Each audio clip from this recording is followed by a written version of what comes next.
YouTube. In this video, we'll be taking a look at how to transfer data from the Samsung Galaxy S26 Ultra to another Android or Samsung device. This will work for the S26 Ultra, S26, and the S26 Plus as well. If you like this kind of content or find this kind of content helpful, leave a message down below. Don't forget to subscribe, and thanks for watching. So if you want to transfer data from your S26 device to set up another Android device, thankfully it's pretty easy to do so. The first thing you want to do is actually jump into your settings.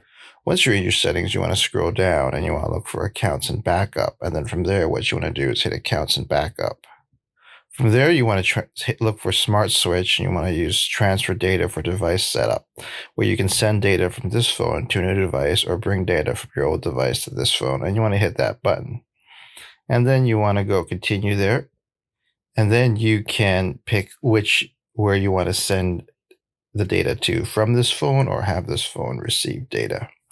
And there you have it, everyone. Just a quick tip on how to transfer your data from your S26 Ultra to another Android phone. If you like this kind of content or find this kind of content helpful, leave a message down below. Don't forget to subscribe,